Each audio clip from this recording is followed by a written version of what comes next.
नमस्कार, आप देख रहे हैं हमारी खास पेशकश जहां कांग्रेस की योजनाओं पर संकट मंडरा रहा है। जी हां, मैं हूं आपके साथ बुशरा। आज बात करेंगे कि छत्तीसगढ़ में सरकार बदलने के बाद अब कांग्रेस सरकार की योजनाओं पर संकट का साया किस तरीके से मंडराता नजर आ रहा है। कांग्रेस की भूपेश सरकार में जनता को लाभ पहुंचाने के लिए विभिन्न योजनाओं की शुरुआत की गई थी। इन सभी योजनाओं के माध्यम से जनता को सीधे लाभ दिया जा रहा था, लेकिन प्रदेश में सरकार बदलने के बाद उन तमाम योजनाओं पर संकट के बादल मंडराने लगे हैं। देखिए इस पर खास रिपोर्ट। साल 2018 में सत्ता में काबिज हो जाने के बाद भूपेश सरकार ने खासकर ग्रामीण अर्थव्यवस्था को मजबूत करने के लिए विभिन्न योजनाओं की शुरुआत की थी। इसमें प्रमुख रूप से गोधन न्याय योजना, जिसमें 2 रुपए किलो में गोबर खरीदकर वर्मी कंपोस्ट का निर्माण किया जा रहा है। हितग्राहियों के खाते में सीधे पैसे डाले जा रहे हैं। Mahatma Gandhi rural industrial park यानी कि रीपा, इसके तहत एक ही स्थान पर मल्टी यूटिलिटी केंद्र की स्थापना, ताकि ज्यादा से ज्यादा लोगों को रोजगार मिल सके। बिजली बिल हाफ योजना से प्रदेश भर के उपभोक्ताओं को लाभ मिल रहा है। इसमें 400 यूनिट बिजली बिल की खपत पर मिलता है योजना का लाभ। प्रदेश के 48 लाख उपभोक्ताओं को योजना का लाभ मिल चुका है। अब तक 4300 करोड़ रुपए की छूट मिल चुकी है। छत्तीसगढ़ बेरोजगारी भत्ता योजना, अप्रैल 2023 से इस योजना की शुरुआत हुई। अब तक प्रदेश भर के 1,17,000 से ज्यादा हितग्राहियों को मिल रहा लाभ। हर महीने 2500 रुपए का बेरोजगार युवाओं को भुगतान किया जा रहा है। अब प्रदेश में सरकार बदलने के बाद संकट का साया मंडराने लगा है। हालांकि इन योजनाओं को लेकर कांग्रेस कह रही है कि हर सरकार की अपनी प्राथमिकता होती है। गोधन न्याय योजना ऐसी योजना थी जिसका पीएम ने तारीफ भी की है। चालू रखना नहीं रखना ये अभी की सरकार तय करेगी। हर सरकार की अपनी प्राथमिकता होती है, लेकिन गोधन न्याय योजना एक ऐसी योजना थी जिसके बारे में देश के प्रधानमंत्री ने तारीफ किया है, भारतीय जनता पार्टी शासित राज्यों ने तारीफ किया है, और भारतीय जनता पार्टी और आरएसएस का जो गौ रक्षा का एक बहुत बड़ा इनका दम्भ भरते हैं, उसको सही माने में फलीभूत होने का काम गोधन न्याय योजना से होता है। अब इसको आगे चालू करना नहीं करना है तो आने वाली सरकार की मर्जी पर निर्भर करेगा। छत्तीसगढ़ में सरकार बदलने के बाद अब योजनाओं को लेकर संशय की स्थिति बनी हुई है। जिन योजनाओं को लेकर प्रदेश में कांग्रेस की सरकार काम कर रही थी, उन योजनाओं का आगे क्या होगा, इस पर सवाल खड़ा हो रहा है। चर्चा इस बात की भी है कि कांग्रेस सरकार में चालू की गई योजनाओं पर बीजेपी सरकार में ब्रेक लगा दिया जाएगा। वहीं कुछ योजनाओं का नाम बदलने जाने को लेकर भी चर्चा हो रही है। वहीं इस पूरे मामले को लेकर नारायणपुर से बीजेपी विधायक और पूर्व मंत्री केदार कश्यप ने कहा कि बहुत सारी बातें हैं, किस तरह से प्रेजेंटेशन किया गया है। गौठान की योजना है जिसमें भ्रष्टाचार हुआ है, नरवा गरवा घुरवा बाड़ी जैसी योजना में भ्रष्टाचार हुआ है। जब सरकार बनेगी तब इस पर निर्णय लेंगे। अभी तो बहुत सारी बातें हैं, अब किस तरीके से प्रेजेंटेशन किया गया है, क्या है, कैसा है। गोधन जो उनका नरवा गुरवा घुरवा बाड़ी जो गौठान की योजना है, जिस तरीके से भ्रष्टाचार हुआ है, ये भी तो देखने का विषय है। और उसमें जो भी सरकार रहेगा तो सरकार इसमें निर्णय लेगी। बहरहाल कांग्रेस सरकार के दौरान शुरू हुई इन योजनाओं से ग्रामीण अर्थव्यवस्था को मजबूती मिलने का दावा किया जाता रहा है। हालांकि कई योजनाओं में भ्रष्टाचार का आरोप बीजेपी लगाती रही है। अब देखना होगा कि बीजेपी सरकार बनने के बाद इन योजनाओं पर आखिर क्या फैसला होगा। स्वराज एक्सप्रेस के लिए रायपुर से दिलीप साहू की रिपोर्ट। तो आज के इस विशेष मुद्दे पर चर्चा करने के लिए विशेष पैनल हमारे साथ मौजूद है। कांग्रेस से प्रवक्ता सत्य प्रकाश सिंह जी हैं और बीजेपी से प्रवक्ता सुनील चौधरी जी हैं और वरिष्ठ पत्रकार डॉक्टर लखन चौधरी जी भी हमारे साथ लाइव जुड़े हुए हैं। आप सभी मेहमानों का बहुत स्वागत है। सबसे पहले सुनील जी, आपसे प्रतिक्रिया चाहूंगी। कांग्रेस का सीधा आरोप है कि जो यूएसपी योजनाएं कांग्रेस की इसके पहले चलती आ रही हैं, अब उन पर ब्रेक लग सकता है और इसको लेकर तंज भी। कुछ देर पहले आपने ये रिपोर्ट देखी, उसमें बहुत सारे जो कांग्रेस के नेता हैं और बीजेपी के भी नेता हैं, उन्होंने अपनी प्रतिक्रिया दे दी है, लेकिन उनकी प्रतिक्रियाओं पर आपकी एक प्रतिक्रिया।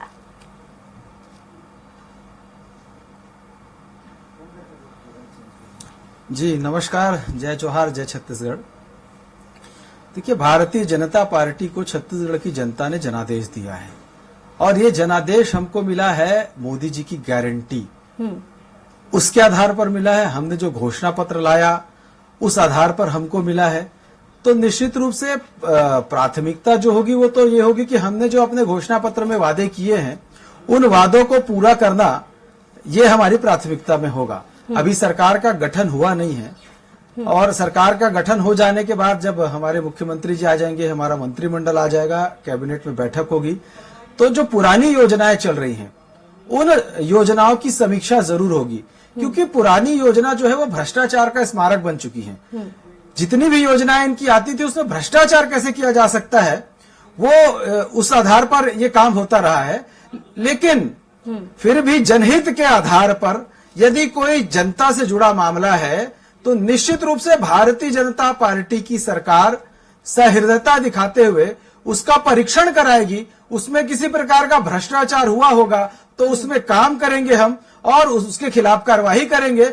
जनहित के किसी भी विषय पर जनता का नुकसान हो जाए ऐसा कोई काम भारतीय जनता पार्टी की सरकार नहीं करेगी। लेकिन भ्रष्टाचारियों को भी हम छोड़ने वाले नहीं हैं और हम जनहित के विषय पर जनता के साथ हमेशा खड़े नजर आएंगे, क्योंकि जनता का जनादेश हमको हमारी घोषणाओं पर मिला है, हमारी योजनाओं पर मिला है। इसलिए प्राथमिकता पे भारतीय जनता पार्टी का घोषणा पत्र जो मोदी जी की गारंटी के नाम से आया था उस गारंटियों को हम तत्काल प्रभाव से लागू करने का प्रयास करेंगे, जिसमें चाहे किसानों को पैसे देने की बात हो, 2 साल का बचा हुआ बोनस देने की बात हो, महतारी वंदन में 1000 रुपए विवाहित हमारी माताओं बहनों को प्रति माह देने की बात हो, चाहे 18 लाख प्रधानमंत्री आवास योजना की बात हो, ऐसी सारी घोषणाएं जो हमारे मोदी की गारंटी के नाम से जो आई थी हमारी प्राथमिकता पे वही होगा और हम उसको बिल्कुल 100% लागू करेंगे। और उसके साथ साथ जो पिछली सरकारें हैं, पिछली सरकार की कोई योजना होगी जिसकी समीक्षा की जानी चाहिए या उसका स्वरूप किस प्रकार से यदि हो सकता है तो आने वाली हमारी सरकार, हमारे मुख्यमंत्री जी, हमारी कैबिनेट उसको तय करेगी और उसको समीक्षा के पश्चात देखा जाएगा कि आगे उसका करना क्या है। जिन योजनाओं पर कांग्रेस दम भरती आ रही है कि वो योजनाएं जनता के हित से जुड़ी हुई थी, उस पर सीधा आरोप सुनील जी कह रहे हैं कि वो भ्रष्टाचार में लिप्त योजनाएं थी, इसलिए उन्हें आगे चालू करने को लेकर विचार किया जाएगा। क्या कहेंगे सत्य प्रकाश जी? देखिए कविता जी, ये चीज मेरे को अच्छी लगी कि सुनील जी ये बोल रहे हैं कि हमारी प्राथमिकता में घोषणा पत्र रहेगी। अच्छी बात है, आपको उसी के दम पे वोट मिला, आपको सत्ता मिली है तो उस पर काम करना पड़ेगा। 5 साल आपको जनता ने दिया, छत्तीसगढ़ जनता ने। मगर देखिए जनता को थोड़ी सी घबराहट भी है, क्योंकि इनका इतिहास उठा के आप देखिए तो इन्होंने ये काम किए, पुरानी योजना बंद की है। चाहे वह जोगी सरकार की बात कर लीजिए, उस समय एक डबरी योजना होती थी, खेतों में तालाब बनाने की। छात्रवृत्ति योजना होती थी अल्पसंख्यकों और गरीब परिवार के बच्चों को छात्रवृत्ति दी जाती, वो बंद कर दी गई थी। डबरी योजना बंद कर दी गई। ऐसी तमाम ऐसी योजनाएं थी और ऐसी आप केंद्र सरकार भी उठा लीजिए, या तो बंद कर दी गई या नाम बदल दिया जाता है। कम से कम 28 से 30 योजनाएं केंद्र सरकार में ऐसी है जिनके नाम बदले गए। तो इनका इतिहास उठा के आप देखिए, या तो नाम बदलते या बंद ही कर देते। तो दोनों चीजें, सिक्के के दो पहले बोलते हैं, या तो नाम बदल दे या तो। मगर अभी मैं अपनी कांग्रेस सरकार की बात करूं तो कुछ ऐसी योजनाएं हैं जो जनता को महंगाई से जो राहत देती है। आप आत्मन स्कूल की बात कर लीजिए, महंगाई सस्ती दवाई दुकान की बात कर लीजिए, आपने जैसे किसानों की बात की, किसानों के लिए जो किया गया रीपा योजना की बात की, सबसे महत्वपूर्ण बेरोजगारी भत्ता जो इन्होंने तो 2003 में बोला था नहीं दिया था, हमने दिया। तो ऐसी तमाम योजनाएं हैं जो जनता को लाभ देती है, महंगाई से लाभ देती है, रीपा के तहत नौकरी देती है, अपना रोजगार कर छोटा मोटा रोजगार करने के लिए एक जगह देती है। तो इससे तमाम योजनाएं हैं। मगर जनता को यही संशय, और सबसे महत्वपूर्ण मैं भूल गया था, माफ कीजिएगा, हाफ बिजली बिल लगभग 48 लाख उपभोक्ताओं को इसका फायदा हुआ है 5 साल में। तो ये जनता भी देख रही है कि कहीं हमको इससे मुक्ति ना दे दे बीजेपी सरकार, जो हमको महंगाई से राहत देती है। तो ये देखने वाली बात होगी कि जनता को इससे राहत मिलनी चाहिए। मगर हाँ, हमको विपक्ष में बैठाया गया है, जनता ने बुलाया, तो हम इसकी आवाज उठाएंगे। अगर ऐसी योजनाएं जो जनता को लाभ पहुंचाती है और ये बंद करने की कोशिश करेंगे तो हम उसके लिए आवाज उठाएंगे, सदन से सड़क तक लड़ते रहेंगे। मगर मैं एक व्यक्तिगत तौर पर कांग्रेस के प्रवक्ता के नाते ये जरूर बोलना चाहूंगा, हमारे सुनील सिन्हा जी बैठे हुए हैं, कि ऐसी योजनाएं बंद न की जाए। और आपको अगर लगता है जैसे आपने नेगेटिव मार्केटिंग पूरी 5 साल में या 1.5-2 साल ही मैं तो बोलूंगा इन्होंने फैलाया था कि भ्रष्टाचार हुआ, मगर एक भी व्यक्ति को इन्होंने तथ्यात्मक तौर पे आरोप नहीं लगा पाए। तो अगर आपको ऐसा लगता है आपकी सरकार है, जांच करा लीजिएगा, दूध का दूध पानी का पानी हो जाएगा। मगर जनता से जुड़े हुए जो योजना है, जो उनको लाभ दे रही है, महंगाई से लाभ दे रही है, नौकरी दे रही है, वैसी योजना मत बंद कीजिएगा, नहीं तो जनता भी आपको सबक सिखाएगी 5 साल बाद। और हम तो खैर विपक्ष में ही सदन से सड़क तक आवाज उठाते रहेंगे। ठीक है, लखन जी भी हमारे साथ जुड़े, वरिष्ठ पत्रकार। लखन जी, आपने दोनों ही प्रवक्ताओं को सुना। एक तरफ आरोप लग रहा है, जैसा कि कुछ देर पहले सत्य प्रकाश जी भी कह रहे थे कि जो अच्छी योजना है उन्हें कम से कम सुचारू रूप से चलने देना चाहिए। हालांकि सुनील जी कांग्रेस पर यह आरोप लगा रहे हैं कि जितनी भी योजनाएं कांग्रेस ने इसके पहले चलाई हैं वो भ्रष्टाचार में लिप्त होकर के चलाई हैं। क्या लगता है, क्योंकि आपने दोनों ही के कार्यकाल देखे हैं, बीजेपी और कांग्रेस, क्या लगता है कौन सी ऐसी योजनाएं हैं जो वाकई में जनता पर काम करने वाली हैं और उन्हें आगे किस तरीके से इम्प्लीमेंट होना चाहिए? लखन जी। जी जी, देखिए बहुत सारी योजनाएं ऐसी हैं सरकार की जिनसे जनता को, आम आदमी को फायदा हुआ है और होता था। देखिए कांग्रेस सरकार की बहुत सारी योजनाओं को केंद्र की नीति आयोग ने भी समय समय पर पुरस्कार दिया है। तो ऐसा नहीं है कि सारी योजनाओं में भ्रष्टाचार है और सारी योजनाएं जो है बेकार की योजनाएं थी, ऐसा नहीं है। लेकिन देखिए क्या होता है कि जब सरकारें बदलती हैं तो अमूमन ये देखा जाता है कि कोई भी सरकार हो, पुरानी सरकार की तमाम योजनाओं को ब्रेक इसलिए लगाती है क्योंकि उनको अपने नाम से, अपने घोषणा पत्र के अनुसार, अपने हिसाब से उन योजनाओं को चलाना होता है।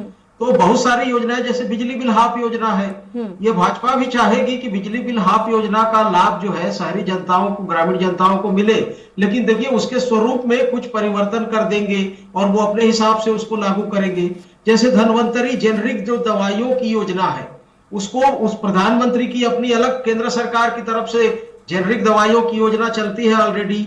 तो मुझे लगता है कि जो छत्तीसगढ़ सरकार की जो धनवंतरी योजना है उसको उसमें मर्ज कर देंगे।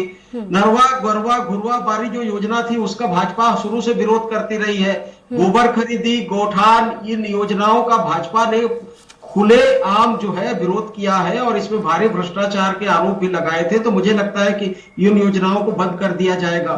तो देखिए ये तो अब नया जो सरकार बनेगी, नया मंत्रिमंडल बनेगा, कौन मुख्यमंत्री बनते हैं, मंत्रिमंडल में जो लोग रहेंगे वो लोग मिलकर तय करेंगे। लेकिन मुझे लगता है कि अधिकतम, बल्कि 99% योजनाओं को, बल्कि 100% कहने में कोई गुरेज नहीं है मुझे, कि योजनाओं को बदल दिया जाएगा और घोषणा पत्र के हिसाब से वो अपने सहूलियत के हिसाब से उसको लाएंगे। उसका जो है नाम में परिवर्तन कर दिया जाएगा, भले ही जनता को लाभ मिलेगा। क्योंकि देखिए 4 महीना बाद लोकसभा चुनाव है, तो आखिर लोकसभा चुनाव में सरकार को, जो नई सरकार बनेगी, उसको भी तो बताना है कि देखिए हमने घोषणा पत्र में ये वादा किया था और उसके हिसाब से इस योजना को हम ला रहे हैं। तो सारा जो खेल है सियासी है और लोकसभा चुनाव चूंकि सुनील जी से इसका जवाब ले लेते हैं। सुनील जी, अभी तक आपने सत्य प्रकाश जी को भी सुना और लखन जी को भी सुना। लखन जी भी इस बात से इत्तेफाक रखते हैं। उन्होंने सीधा कहा कि जो इसमें क्या बुराई है कि जो योजनाएं आम जनता पसंद कर रही है उन्हें आगे जारी रखने में क्या बुराई है? क्योंकि जैसा कि आंकड़े भी सत्य प्रकाश जी भी पेश कर रहे थे कि 1,17,000 से ज्यादा हितग्राहियों को फायदा हुआ है, 2,500 रुपए का बेरोजगार युवाओं को भुगतान मिला है। तो जिन योजनाओं से सीधा सरोकार या फायदा जनता को हुआ है उन्हें सुचारू रूप से चलने में क्या परेशानी है?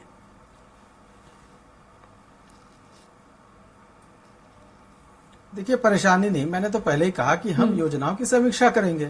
हमारी सरकार आएगी, योजनाओं की समीक्षा करेगी। समीक्षा करने के पश्चात निर्णय लेंगे कि इन योजनाओं को किस रूप में, किस स्वरूप में और किस प्रकार से इसको जनहित की यदि योजना है तो उसको कैसे किया जाए काम उसमें। और अभी बातें हो रही थी पुरानी योजनाओं को बंद कर दिए, ये कर दिए। देखिए भैया, आपकी योजनाएं अच्छी होती तो जनादेश आपके साथ होता, कांग्रेस को मिलता। सरकार की योजनाओं के खिलाफ ही तो जनादेश मिला है। सरकार ने जो कृत्य किया उसके खिलाफ ही तो जनादेश है। और जनादेश किसके पक्ष में है? मोदी की गारंटी के पक्ष में है। तो हमारी प्राथमिकता क्या होगी कि हम अपना जो घोषणा पत्र लेकर के आए हैं, हम जो अपनी मोदी की गारंटी लेकर के आए थे, हम उसको आगे बढ़ाएंगे और उस आधार पर अपनी योजनाओं को लेकर के चलेंगे। लेकिन यदि जनहित ऐसी कोई योजना है जिससे जनता को लाभ होता होगा तो ऐसी योजना को भी समीक्षा करेंगे। इनके जैसे नहीं है निर्णय की सरकार, कुछ नहीं। अभी ये बोल रहे थे कि भैया हम बेरोजगारी भत्ता दिए, आप लोग तो 5 लाख 10 लाख घोषणा पत्र में लिखे थे, 1,17,000 अभी बता रहे हो। हम तो रोजगार की बात कर रहे हैं। हम तो कह रहे हैं कि 2 साल के अंदर सारे सरकारी पदों को भर दिया जाएगा। योजनाएं हैं उनका नाम बदल करके अब बीजेपी इसे उन्हें प्रमोट करेगी अपना नाम दे करके, इसका भी जवाब दे दीजिए। जी देखिए, भारतीय जनता पार्टी को किसी प्रकार के नाम बदलने की आवश्यकता नहीं है, ना योजना इनकी है ना किनकी है। योजना जो है वो जनहित के विषय पर यदि रहती है तो हमारे पीडीएस सिस्टम को इन्होंने अडॉप्ट किया था कि नहीं किया था? भारतीय जनता पार्टी के डॉक्टर रमन सिंह जी ने जो पीडीएस सिस्टम बनाया उसको लेकर के आप आगे बढ़े। अजीत जोगी की सरकार में जो जोगी जी जो थे उनकी योजनाओं की स्थिति क्या थी, भ्रष्टाचार से लेकर के दुर्गति थी छत्तीसगढ़ की, तो हमने छोड़ दिया। लेकिन आपने भी तो हमारी योजनाओं को छोड़ा। आप देखेंगे कि बस्तर में हम कितना काम कर रहे थे, वहां पर आदिवासी जो है अंचल पर हम शिक्षा के क्षेत्र पर बड़ा काम करने का प्रयास कर रहे थे। हम तेंदुपत्ता से ग्राहकों के लिए काम करने का प्रयास करते। आपने सारी योजनाओं को बंद कर दिया। भाजपा शासन फॉर्मूले पर कांग्रेस भी पहले काम कर चुकी है, जो जनहित की योजना होगी हम उसमें काम करेंगे। एक चीज बोलूंगा मैं, इन्होंने बस्तर की बात की, स्कूलों की बात की ना, 300 स्कूल बस्तर बंद किए थे हमने, तो अपना स्कूल आवास योजना को लेकर के पहले भी बीजेपी सवाल उठा चुकी है। मैं बोल रहा हूँ, देखिए आवास के, वही तो मैं बोल रहा हूँ ना, आवास योजना के तहत हमने 11 लाख से ज्यादा आवास बनाए थे और हमने बल्कि 10 लाख आवास की स्वीकृति मांगी थी जो नहीं मिली 21 करोड़ देने के बावजूद भी। इसीलिए तो आपको एक अलग से योजना लेकर आनी पड़ी थी, मुख्यमंत्री आवास योजना, जिसके तहत 10 लाख वो और 7 लाख जो हमने सर्वे कराया, तो इसलिए हमने 7.5 भैया विपक्ष में हो, मत बोलो यार, सच बोल दो। इन्होंने नाम परिवर्तन की बात की ना, तो सब जनता के सामने मामला है, मगर छत्तीसगढ़ के जो महान पुरुष थे या जो भारत के महान पुरुष, उनके नाम पे रखे। इन्होंने पंडित दीनदयाल उपाध्याय सर्व समाज मांगलिक भवन योजना, आपने तो बहुत सारे नाम परिवर्तन किए हैं, राजमाता विजय, आपने तो बहुत सारे नाम परिवर्तन किए, विश्वविद्यालय के नाम आप बदल दिए, सड़कों के नाम आप बदल दिए, चौक चौराहों के नाम आप बदल दिए। आप तो नाम बदलने में महारत हासिल थी आपको। वही है, आपने तो चलती हुई स्कूलों को बदल करके बंद कर दिया। वहाँ के हिंदी मीडियम के लोग कहाँ गए बच्चे बेचारे? तो इसीलिए देखिए, एक चीज और बोलूंगा, एक तथ्यात्मक बातें करूंगा, टेक्निकल एक चीज रखना चाहूंगा। सुनील चौधरी जी या पूरे भाजपा के लोग बार बार बोल रहे हैं कि हमको जनादेश मिला, इनको नहीं मिला। बहुत अच्छी बात है, मगर देखिए अगर टेक्निकली बात की जाए कविता जी, हमारा वोट प्रतिशत 2018 और 23 में मात्र जो कमी आई है 0.36% की कमी आई है। मतलब कहीं ना कहीं हमारे कामों की सराहना हुई है, जनता ने की है। क्योंकि अगर ऐसा होता, जो इनको जनादेश 2018 में मिला था 10-14, हो सकता है वहां बैठे होते, और वो जो वोट प्रतिशत कमी है मात्र 0.36% कमी आई है, और इनमें और हम में। चलो भाई, यही सोच के खुश रहो आप, लेकिन हमारा भी वोट परसेंट काफी बढ़ा है, तो आपसे ज्यादा ही हुआ है, सीटें आपसे ज्यादा है, तो जनादेश तो हमें मिला है, सरकार तो हम ही बना रहे हैं। जनता ने विश्वास जगा है। ये कौन सी तथ्यात्मक बात हुई? 10 सीटें ऐसी है जिसपे 1% कम है। तो लेकिन सत्य प्रकाश जी, आप कह रहे हैं कि जब इतना ही दम भर रही है कांग्रेस की जो योजनाएं वो चला रही थी, वो बहुत अच्छे तरीके से चला रही थी, तो जाहिर है जनता पसंद भी कर रही होगी, वो प्रभाव जनता पर क्यों नहीं पड़ा? यही सवाल तो सुनील जी भी पूछ रहे हैं कि अगर इतनी अच्छी चल रही थी तो जनता पर प्रभाव पड़ना चाहिए था, लोग पसंद करते और आपको वोट देते। मैं वही तो बता रहा हूँ ना कि अंतर कितना, पहली बार, दूसरी बार वही, मैं ये तो स्वीकार मैं भी कर रहा हूँ, पार्टी भी स्वीकार कर रही है, कहीं ना कहीं कोई कमियां रही होगी। मगर मैंने कहने का मतलब ये है कि अगर आप देखेंगे तो हमको इतने वोट में कम हुए, मतलब कहीं ना कहीं ज्यादा जो जनता है वो अभी भी हमारे कामों को सराह रही है। ऐसा नहीं है कि एकदम तरीके से नकार दिया गया जैसे 2018 में इनके साथ हुआ था। तो ये मैं बोले कहीं ना कहीं कमियां है, स्वीकार किया, मैंने स्वीकार किया, पार्टी ने स्वीकार किया, अध्यक्ष सबने स्वीकार किया। तो जो कमियां होंगी उसको दूर की जाएगी, उससे हम आगे बढ़ेंगे। हम कांग्रेस की योद्धा है। देखिए एक और चीज भी आपको याद दिलाता हूं कविता जी, 2003 में भी यही हुआ था, तीनों राज्य हमारे हाथ से निकल गई थी, और 2004 में हम लोकसभा में यूपीए सरकार पहली बनी थी। तो हम वो कांग्रेस की योद्धा है जो सड़क से सदन तक लड़ते हैं और वापिस से आते हैं। तो ये सुनील भैया में और ये सब जो इतनी जल्दी जो घमंड आ रहा है ना, उनको याद रखना चाहिए, लोकतंत्र है ये, सत्ता जाती और आती है। हम एक बार फिर से आ सकते हैं। ना, हमें कोई घमंड नहीं है भाई, हमें कोई घमंड नहीं है। हम सत्ता के मद में कभी चूर नहीं हुए। भाजपा का कार्यकर्ता कभी सत्ता के मद में चूर नहीं होता, वो कार्यकर्ता है, काम करते रहता है, लगातार काम कर रहे हैं। लखन जी से एक रिएक्शन ले लेते हैं। लखन जी, आपने सुनाई जी और सत्य प्रकाश जी को सुनाई रिएक्शन दोनों ही की बातों पर। जी हाँ, मैं सुन नहीं पाया, जरिए बताइए जी। लखन जी, सवाल ये कि एक तरफ नाम बदलने के फॉर्मूले पर जब कांग्रेस पहले ही काम कर चुकी है, तो अब कांग्रेस के पेट में दर्द क्यों? ये सवाल सुनील जी का था। और देखा जाए तो बीजेपी भी इसी फॉर्मेट पे लगातार चलती रही है, 2024 में निकालना है, तो आगे की स्थिति योजनाओं को चलाने को लेकर बीजेपी के लिए या कांग्रेस के लिए आप किस तरीके से देखते हैं? देखिए, कांग्रेस कितना भी चिल्लाती रहे, सरकार अब चूंकि भाजपा की आ गई है कविता जी, इसलिए सारी योजनाओं को जो है जारी रखने का सवाल ही नहीं उठता। और भाजपा जो है इसमें आमूल चूल परिवर्तन करेगी। और यदि किसी योजना को उसको लगता है कि इस योजना से वोट बैंक जो है सद रहा है, तो उस योजना को यदि लागू भी करेगी तो वो अपने नाम से करेगी लागू। तो इसलिए ये तो सवाल ही नहीं उठता कि योजनाएं जारी रहेंगी। सारी योजनाओं का स्वरूप बदल जाएगा और सारी योजनाओं के नाम भी बदल जाएंगे। देखिए, अभी कुछ समय पहले जो है कमल विहार एक भाजपा का बहुत बड़ा प्रोजेक्ट हुआ करता था और खासी अच्छी नाम थी रायपुर में, उसका नाम बदल कर कौशल्या विहार कर दिया था कांग्रेस सरकार ने। तो अब इस तरह के कई सारे सवाल हैं। स्कूलों को आत्मानंद स्कूलों में तब्दील करने की एक लंबी कवायद और एक श्रृंखला चल रही थी, इस पर क्या होगा? देखिए, ये तो छोटी छोटी योजनाएं हैं। बहुत बड़ी बात आपको मैं बता रहा हूं कि जो ओपीएस है, एनपीएस को बदलकर ओपीएस, जो पुराना पेंशन योजना जो लागू करी थी कांग्रेस ने, अब तो सरकारी कर्मचारी इस स्थिति में है या दहशत में है, डर में है कि उस पर क्या होगा। भाजपा क्या उसको फिर से एनपीएस में वापस करेगी? ओपीएस को क्या जारी रखेगी, जिसमें यहाँ के करीब 3-4 लाख जो सरकारी कर्मचारी हैं वो प्रभावित हो रहे हैं? तो कहने का मतलब ये है कि आने वाला जो समय है वो बताएगा और स्थिति जो है बहुत सारी बदलने वाली है। क्योंकि समय की कमी है। सुनील जी से एक लास्ट रिएक्शन ले लेती हूँ। सुनील जी, जब आपको ये उम्मीद थी कि जब कांग्रेस सत्ता में थी तब उम्मीद थी कि आवास योजना को उसी ढंग से सुचारू रूप से कांग्रेस चला पाए, तो जाहिर है कांग्रेस भी ऐसी कुछ उम्मीद कर रही है। देखा जाए तो योजनाओं से ग्रामीण अर्थव्यवस्थाओं को मजबूती मिलने का दावा लगातार कांग्रेस पिछले काफी समय से करती आ रही है। तो अगर ये दावा है, जो अच्छी योजनाएं चल रही हैं उन्हें आगे चलाने को लेकर कौन कौन सी योजनाओं पर बीजेपी विचार कर सकती है और इसमें हर्ज क्या है?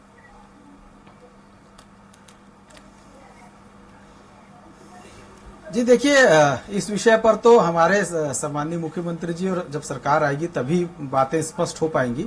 लेकिन मैं आपको एक लाइन पे स्पष्ट ये बताना चाहता हूं कि इनकी योजनाओं में भ्रष्टाचार का ही बोलबाला था और इसलिए ग्रामीण जनता हो चाहे शहरी जनता हो, इनको सिरे से नकार दिए। लेकिन अब तो बीजेपी के हाथ में सब कुछ है ना, तो उन्हीं योजनाओं को बिना भ्रष्टाचार के आप चला सकते हैं। सवाल यही तो है। सबको मजबूत करेंगे। जांच करवा लीजिएगा, जांच भी कराइए और बिना भ्रष्टाचार के भी चलाइए। तो आपके हाथ में अपनी घोषणाओं के दम पर चुनाव जीत करके आए हैं। हम तो अपने मैंने तो कहा समीक्षा करेंगे। अगर आप कह रहे हैं कि भ्रष्टाचार में इतनी सारी जब हम मोदी की गारंटी पर जीत करके आए हैं तो हम अपनी योजनाओं को लेकर के आएंगे, उसी आधार पर तो जनादेश मिला है। चलिए, बहुत शुक्रिया हमारे साथ जुड़ने के लिए। जनादेश हमको हमारी घोषणा, प्रकाश जी आपका भी और लखन जी आपका भी हमारे साथ जुड़ने के लिए, तमाम बातचीत के लिए। और इसी के साथ ही हमारे खास पेशकश में आज के लिए इतना ही। कुछ और खबरों के लिए देखते रहिए स्वराज एक्सप्रेस।